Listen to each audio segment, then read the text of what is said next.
This is going to be a rough one.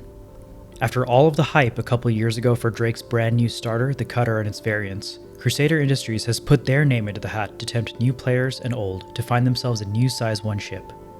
If you're looking for a ship with fantastic internals, decent cargo, and an exterior only a mother could love, it is time to take a closer look at the Crusader Intrepid. Hello folks, Space Tech here, and welcome to a ship review and buyer's guide for the Crusader Intrepid. I'll be comparing it against competition like the 300 series from Origin, the Cutters from Drake, and the fan favorite Avenger Titan from Aegis. With all of these, the Intrepid is going up against some serious competition. It does have some really unique features and benefits from the absolutely amazing polish of recent releases. These are super important for a starter especially, but will that be enough to earn your purchase? If you think I've helped answer that question by the end, a like and subscribe is always appreciated. Starting off with the tour. Just like its other siblings, the C1 and the A1, the Intrepid does have that familiar broad-winged look. Similar to the Ares and MSR, it comes with an asymmetric design as well. This side does look a little strange with that massive indent for the wing for what you would imagine would be a large weapon, but comes only with a size 3 mount instead, which we'll discuss in more detail later. While these broad wings do seem to be able to scoop up a lot of air, do not expect them to have the kind of fuel scoops that you'd get in an Origin ship. Coming to the front of the ship, we have the familiar Spirit-style light bar that we tend to see on electric vehicles of today. The rear has our familiar Crusader engines, as well as 2 buttons to open up each of the cargo decks. And finally, we have our ground refueling port that will be used for manual refueling, as well as our entrance on the left side. I will say, the large staircase and highly intricate animation for the door opening does increase the landed footprint of the ship, but I think it's absolutely worth it. We're a far cry from the animations of old, and you'll enjoy the process of entering this ship every time you take it out, something that can't be ignored, especially for a starter ship. Once you're at the top of the stairs, you're greeted with Crusader's signature feature, doors. Yep, somehow there are a total of 4 doors, with up to 6 if you count the cargo doors as well. Crusader will never fail to amaze me with their masterclass density of their doors per square foot of ship. Anyway, let's start at the back with the engineering and cargo section. Here, we're met with 2 separated cargo grids, each one with 4 SCUF cargo. You can drop these straight to the floor outside, load them up, then retract them before opening up the doors in here. This will ensure that you don't vent the room to the vacuum of space or expose yourself to hazardous conditions. I will say, I really like the windows on each of the cargo bays. It's worth keeping in mind as well that unlike some other starters, the height of the ship and the cargo deck will prevent you from driving on any vehicles as I demonstrated here with the Pulse. You may be able to squeeze something in with a tractor beam, but at that point I think we're introducing a lot of unnecessary steps. Between these 2 cargo holds, we have our engineering section. The center does have an engineering console, which in my opinion will have limited utility in a ship of this size. These consoles are supposed to give us information about components that are damaged or malfunctioning, but you should be able to see that information from MFDs on a ship anyway, so for a ship that will only ever hold 1 person, I find this console a little confusing and unnecessary. Opposite the console, we have our main components, a size 1 quantum drive, jump drive, cooler, power plant, shield generator, and of course our battery. Overall, I think the design of this room is really successful. It creates a true utility room, where you'll be conducting all essential non-piloting operations. It's worth keeping in mind that the fire extinguisher is placed outside of the room for some reason. The small size of the ship does make this a non-issue, but it is a strange decision nonetheless. Back in the main corridor, we can take a right to find ourselves in the Habitation section.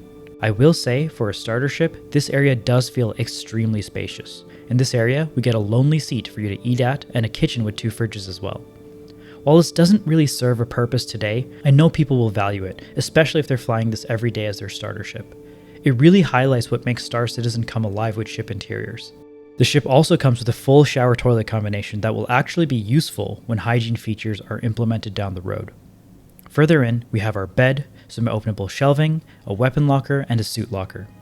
While the first 2 are cool additions, the suit locker is really going to be handy when special armor-based advantages are added to the game.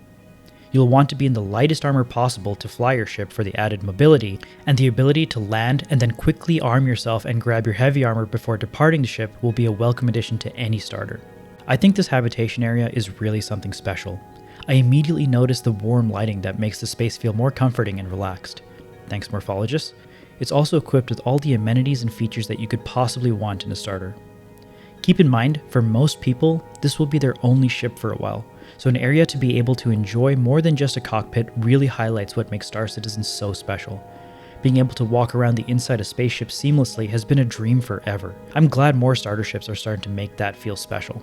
That being said, I would have really loved a window behind the seating area so we could take in the sights from inside the safety of our own ship. Finally, we take this door that brings us to the cockpit. On either side, we have our smallest components: the life support, avionics, radar, and of course a relay. The positioning of this relay is going to be a lifesaver when it comes to replacing it for the pilot. Just get up, swap it, and you're back to flying. Then, our pilot seat. I'll say this much, the view from this seat is really good. There are a lot of ships that would kill to have this kind of view, but it's worth keeping in mind that the pilot seat is offset to the left of the ship. This can take a little getting used to before you stop smacking the right side of your ship into trees.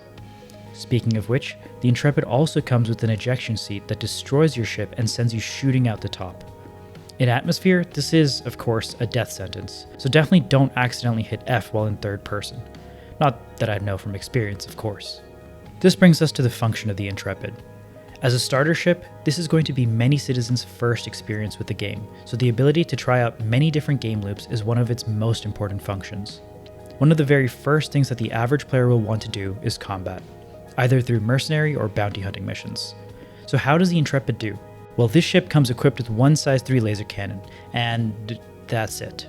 I'm serious. That large asymmetry in the ship design and that indent is to hold one size 3 gun. I think this puts the DPS of the Intrepid at the very bottom of the list, even below the Drake Cutter, which was endlessly mocked for its terrible combat performance. When I took this ship out to go kill a VLRT prospector, I had to make sure the game wasn't glitching out because of how long this ship took to kill it. Not only does it have less DPS than a cutter, it also only comes with 2 size 1 missiles compared to the cutter's 4. Overall, it was a pretty disappointing experience. That being said, DPS isn't the only determinant of combat performance, so let's take a look at the Intrepid's durability. This ship comes with 1 size 1 shield, which isn't unexpected for a ship of this size, but some ships here do come with 2, like the Avenger Titan and the 300i.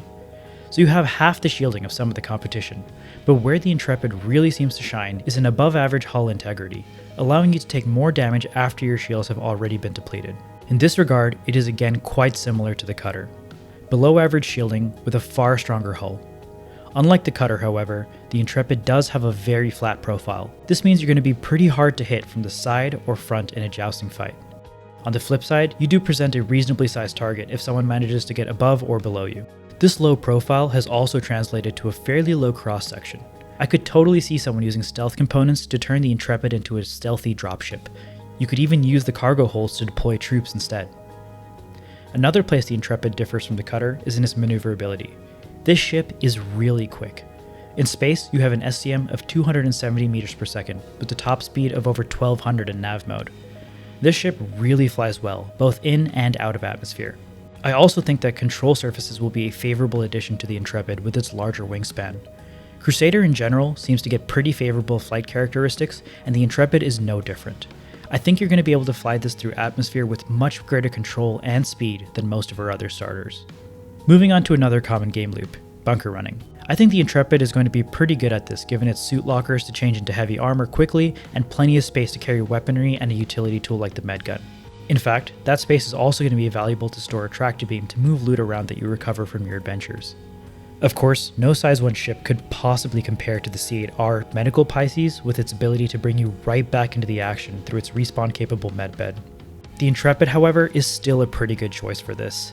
I just wish it could also carry a vehicle. And that brings us to cargo gameplay. To be honest, the difference between doing cargo with an 8 SCU cargo hold and a 2 SCU cargo hold is basically nothing. This is not nearly enough space to make any meaningful amounts of money, and that difference will be less than running 1 bunker mission. If you just want to try out what the game loop feels like, you can do so with just about any ship with 2 SCU. It's also worth keeping in mind that unlike a 300 series, you're not going to be able to take 4 SCU boxes due to the split nature of the cargo grid. You also can't drive on or off of the cargo grid with any vehicle, which is a pretty big negative for when you're bunker running. This is because you're going to have to walk or face the turrets with your pathetic size 3.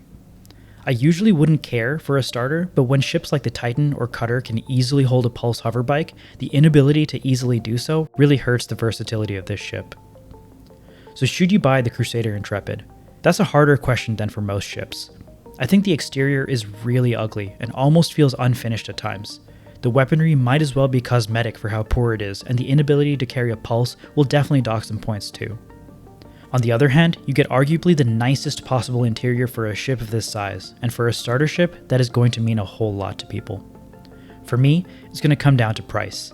As a starter ship, it should go on sale fairly frequently. If you're watching this when its price is comparable to a cutter, I can completely understand purchasing this instead if you prefer the polish and interiors. I loved my 100i for the very same reason. It was not a great ship, but it made me feel great as I would close that padded, sleek door. On the other hand, if this ship is anywhere close to the 300 or Avenger Titan in price, it's not even a close comparison. I would literally never pick this over those. At the end of the day though, a starter ship is a personal choice and only you can make that determination. So will you be getting one? Why or why not? Please like and subscribe if you enjoyed this video. Take care, and I'll see you in the next one.